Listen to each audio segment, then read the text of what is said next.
In this video, internet marketing expert Doug Cunnington takes a look at one of my most recent affiliate marketing websites, bestroofbox.com. If you're not familiar with the site and everything that I've been doing around the site to promote it and get it making some money, then do check out the playlist that's appeared up in a card right now. So you might be familiar with Doug. He has been on my channel a few times. Be sure to go check out his channel. You'll find a link up in a card right now, and there'll also be a link in the description.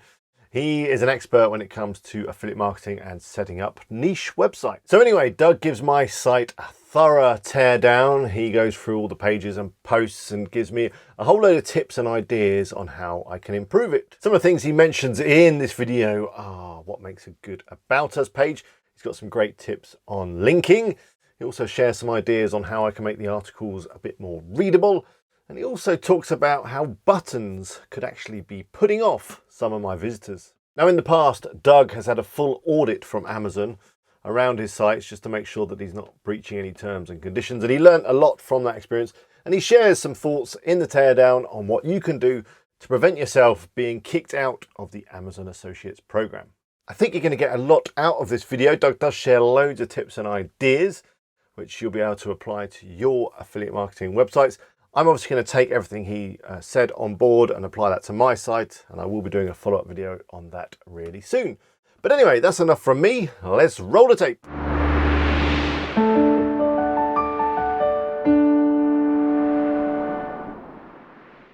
Hello, what's going on?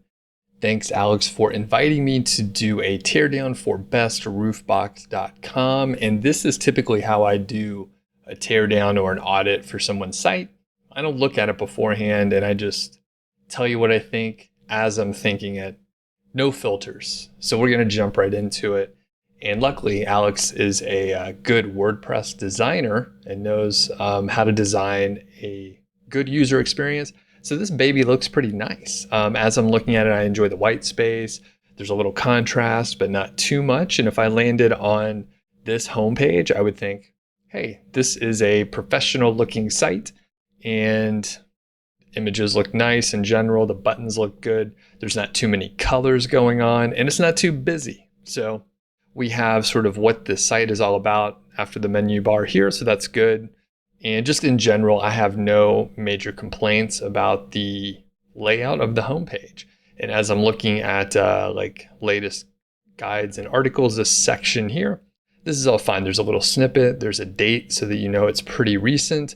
There are beginner's guides and buyer's guides, so some category specifications here, and just things look pretty good. High quality images, they all look pretty like stock images to me, which is fine. It does look almost a little too polished for me, but that's not necessarily a bad thing. It just depends on the look that you're going for. So as we scroll down, this all seems fine, and this nice custom action box here. So are you new to roof boxes? Start here. That's fantastic. So I'm going to go ahead and open up this tab here. We'll come back to it in a second though, as we have a look here at the Amazon disclaimer down here. So pretty standard disclaimer. I do like to have those like pretty prominent in the footers. And currently we'll see what Alex does for his reviews. But after I went through an Amazon audit, I actually before I got audited, I put the disclaimer at the top of every single post. You don't know how someone is going to consume your content, and it could be argued that if it's in the footer, that it's hard to see. So I just want to make sure, from an FTC, Federal Trade Commission perspective, my affiliate disclaimer is like within the content, right where you can see it. So this is fine, and there's a little bit of a menu down here, and then the recent guide. So that's cool. There's a little copyright notation at the bottom, which is great. And then there's a link for the specific theme here. I usually pull that out because it's just, providing a link in the footer on every single page to the theme, which really helps them, but doesn't help you. And there's no good reason to put it on there, in my opinion. So before we look at the Roof Cargo Box Beginner's Guide, I am going to look at the About Us page and the Contact page. And as those are coming up, one of the things I would potentially add on the homepage is a small snippet of the About. So I do like to have just on the homepage, maybe like near the top or one of these sections, to have like a small about us page. So it would just have a little bit of information.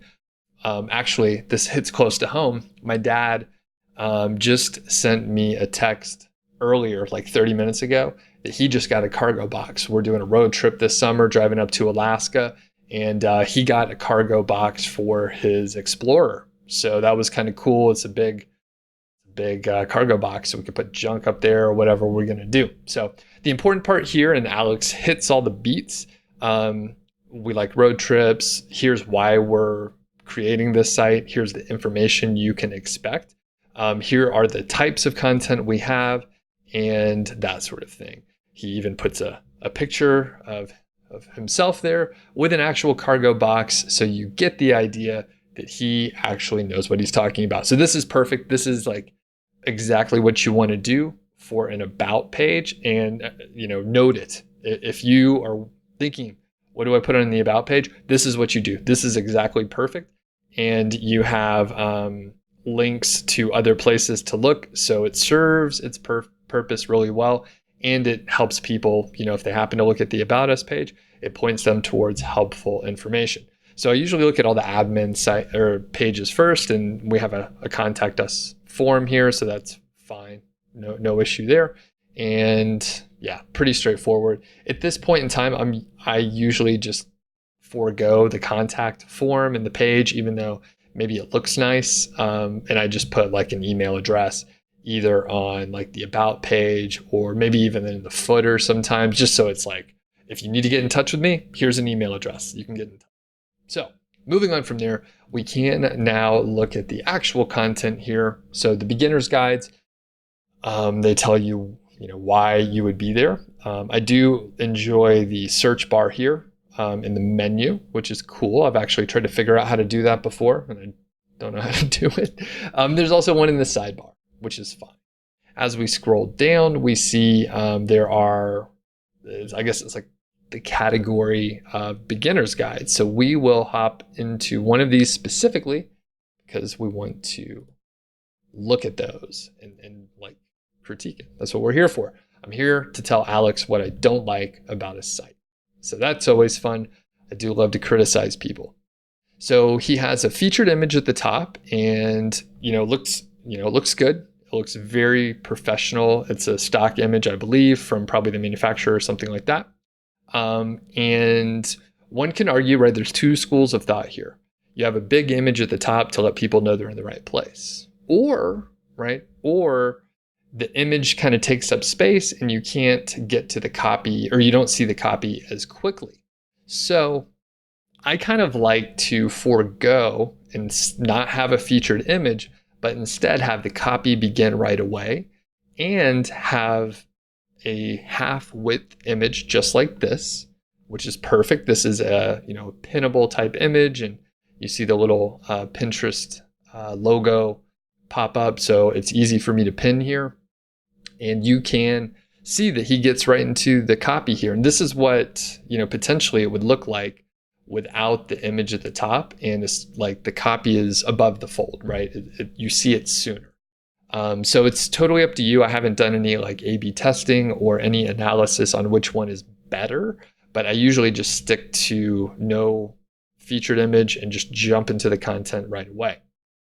Now, I'm not going to read this here. I'm going to assume that Alex checked it and it, looks good. And I know he's been working with a content company, so I'm assuming he went through and it's pretty good. I'm going to talk about everything else. So when I see this, I do notice that there's no affiliate links so far. And these paragraphs are super long. And this is kind of how I look at a site. Like, I don't read anything. I just kind of look at it and observe how it's formatted and what I see here. So in general, there are a few issues that I have. So I think, one thing to note. So what is the best rooftop cargo carrier? This seems to be a type of, or it's a piece of content that is affiliate oriented. It doesn't seem like it's informational. So a couple things is I don't see that many affiliate links like just initially. So I'm hovering over this. That doesn't seem to be an affiliate link. Be sure to check out, this is a link here, and it goes to another buying guide section. Okay. And then there's another section here. Okay. So he's sending us to another beginner guide. And then there's flaws in the soft rooftop carriers. Okay, so as I look at this, maybe the intent of this post is not selling anything. Maybe it is a page where someone lands and then they want to navigate somewhere else. However, if that is the case, then you're not going to make any sales on this page. So I'm looking at the wrong one. However, I would encourage Alex to, number one, make these paragraphs shorter. What the heck is going on? How many lines is that? That's bananas. All right. And then we get here and it's like a wall of text. All right. So that needs to be like shorter as far as like the size of the paragraphs, the length of the paragraphs. I like to go for like 2 to 4 lines. So 3 lines on average for the length of a paragraph. And of course, that depends on the width of your content. That depends on the size of your font and the space, the vertical spacing and all that stuff. But basically, just make the paragraph shorter. And that is going to help readability a lot. Further, I would add a few more images in here, maybe some vacation images. Take your car out, Alex, take some pictures just with you and the family or whatever, park it on the beach, park it in the city, like show yourself using your roof box. And I like that authentic look personally. And it shows that you're an expert in the topic area. So I would also add potentially like a table. This is actually perfect for this. So maybe add a table where you mention like the pros and cons of the hard rooftop carriers, the soft carriers, and other factors that you may consider. And in that table, it's just a comparison chart, just informational. And that could be helpful. So a table, I would also add ordered lists and unordered lists just to break up the text and make it more skimmable and readable. And I believe that these images here, if you are pulling these from Amazon, then via the API, then you would need to make those links to Amazon. That's part of the terms of service. If you're pulling the images from somewhere else, then you just got to make sure that you have copyright permission to use those images. So you're not supposed to pull them from the manufacturer unless you have permission. So just keep that in mind. And again, just all the paragraphs are super long. So all that said, that's all about formatting.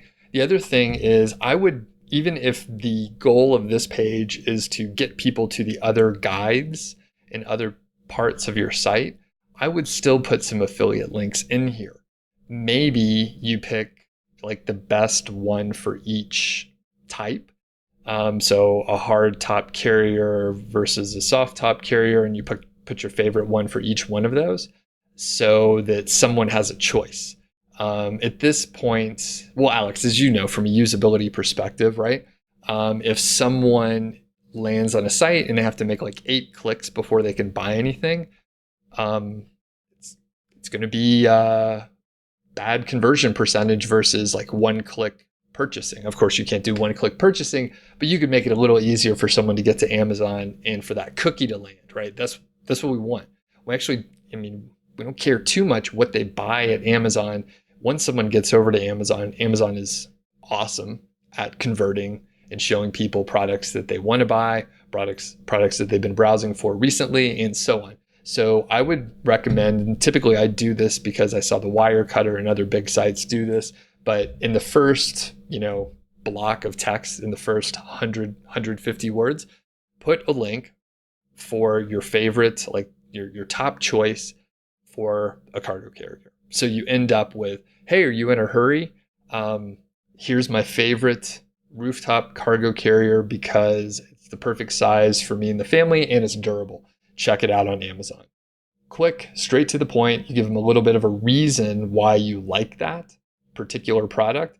And for someone who is in a hurry, right, you qualify them, you ask them from a copywriting perspective, it's the perfect thing to do. You ask them, is this you? And are you in a hurry? And do you want a cargo carrier? And if they're thinking, yes, that is me, then you tell them, check out this product on Amazon, at whatever. Okay, so let me follow one of the links here and see what you got going on in the buying guide. Okay, so here's the category page for the buying guide. We could see that here. And as we scroll down, I will just arbitrarily pick one of these that seems a little bit interesting. I wonder if there's one for the Explorer. I mean, that's like the one my dad got. So I don't know. These are, oh man, there's no American cars on here. Oh, there. Okay, Dodge. All right. Okay.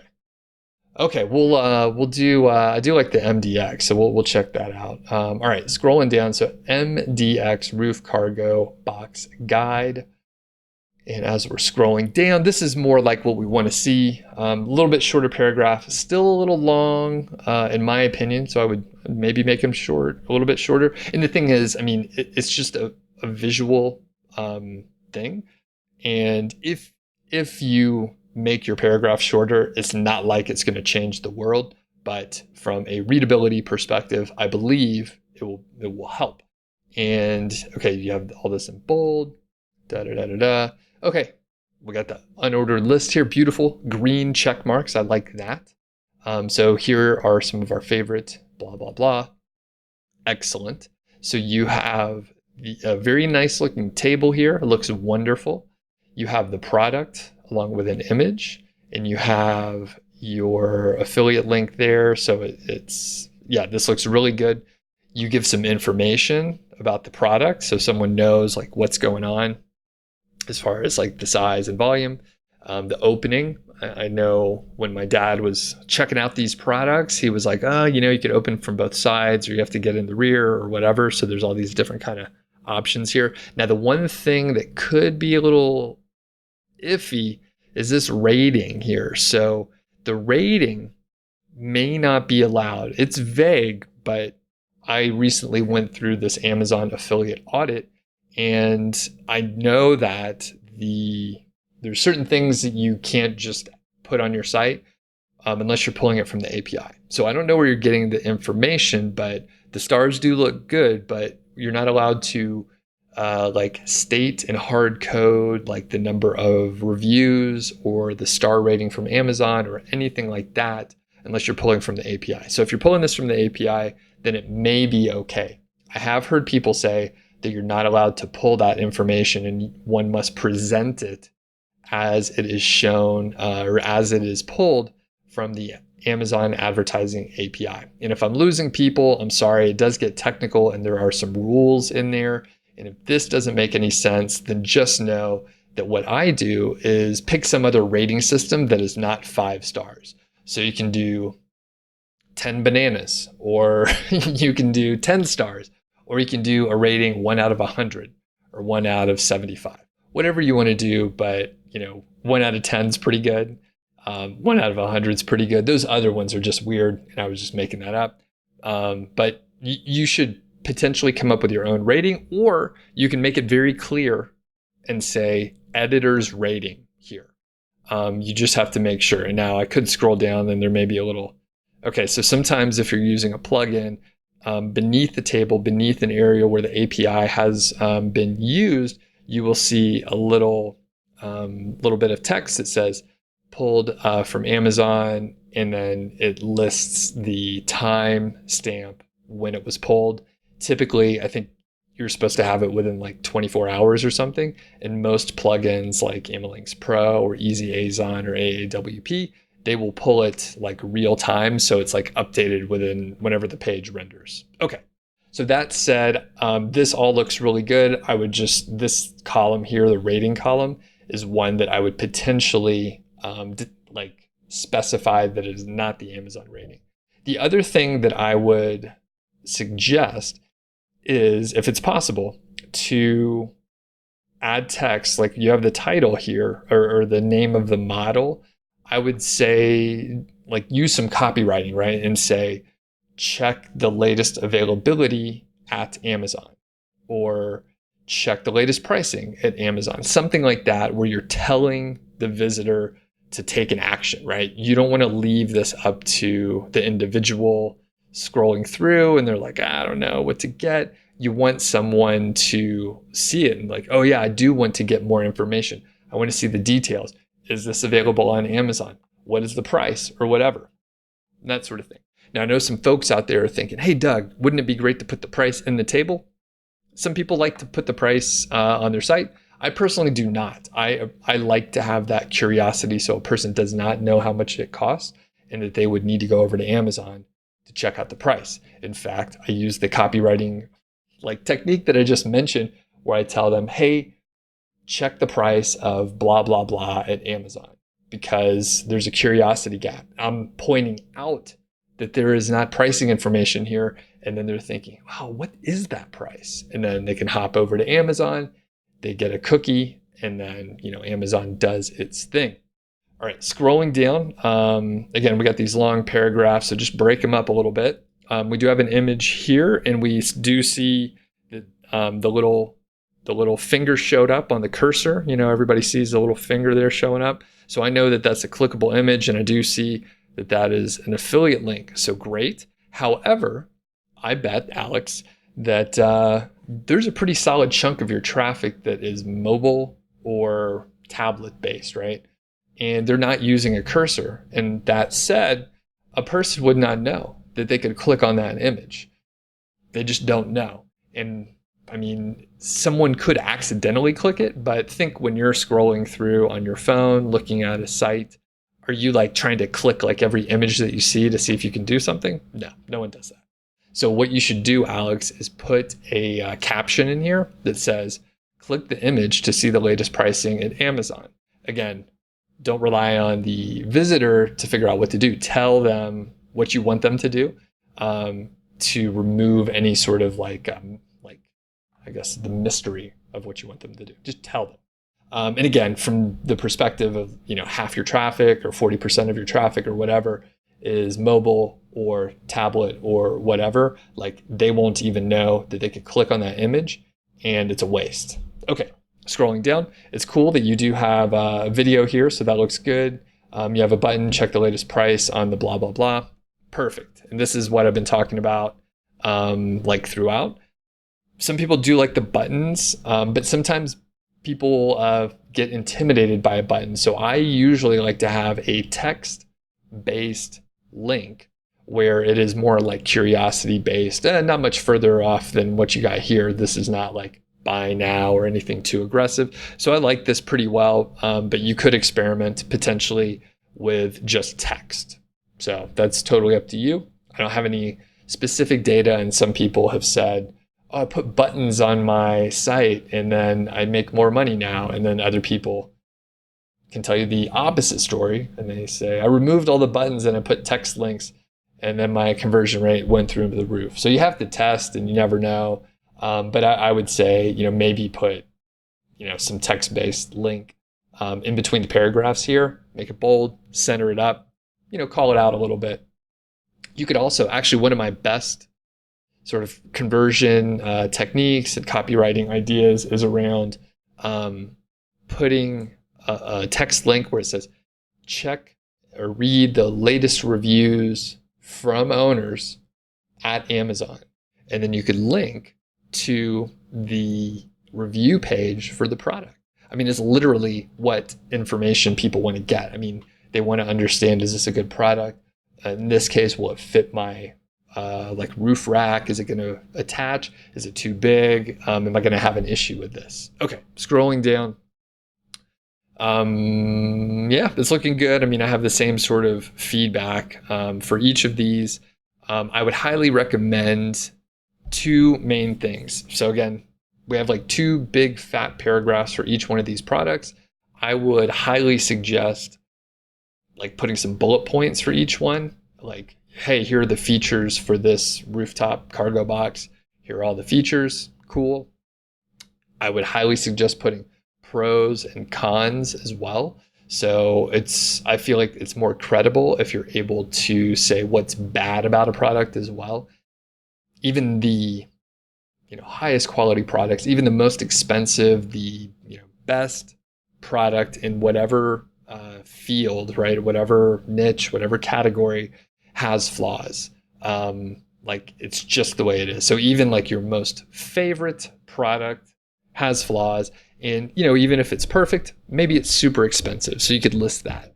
And again, it brings credibility because one thing I noticed when I was hiring writers to do content for some of my early sites was that they would say every single one of the 10 products that they were reviewing were great. All of them were flawless and they were really good. I never asked them to write anything like that.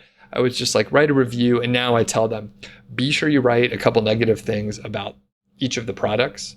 If it's a great product, maybe it's a very short list, but there's going to be some cheaper products, and those cheaper products are not going to be as good. So feel free to write negative things about the products if there's evidence to it. I mean, the fact is, if you're getting a $300 cargo box versus like a $40 soft cover, like basically duffel bag that you could tie down to the top of your car, like one's better than the other, right? Those are not equivalent.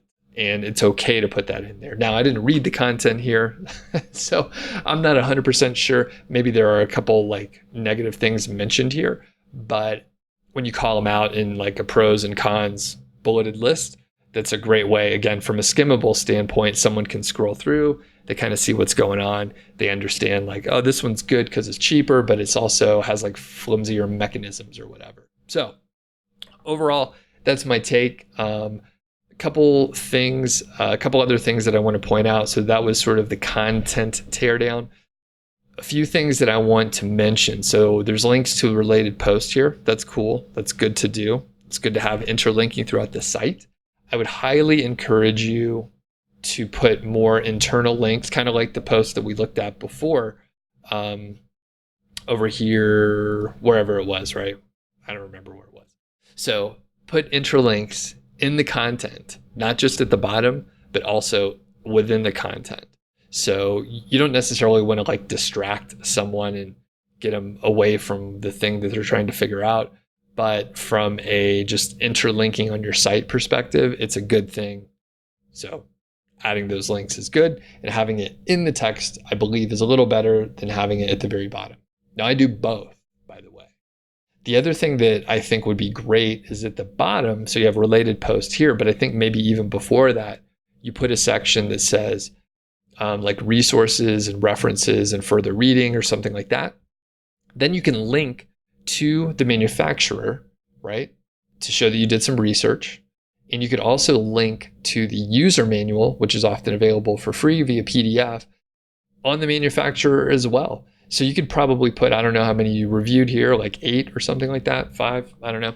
So you could like link to the manufacturer site, and you could link to the manual for each one of them if you wanted to. You don't have to, you could just do a handful of them or whatever, but linking out to like big sites that are not like your direct competition, but they have some good authority as far as like being credible, like the manufacturers, that would be perfect. Highly would recommend like doing that. And again, it just adds credibility, especially if I'm reading a review and I kind of don't know if this information is good, and then I see that there are links to the manufacturer site, to the manuals and all this other information. That would make me more confident in what I'm reading here versus just some nothing, right? No other information other than like what I could potentially read on Amazon. So I would make those changes, and I'm trying to think if there's anything else here. You're allowing comments, which is totally fine. Using a Kismet, that's great. And as I mentioned before, like as far as like a disclaimer and stuff, I have seen other people put a disclaimer in the sidebar over here, right? So you can put it in the sidebar.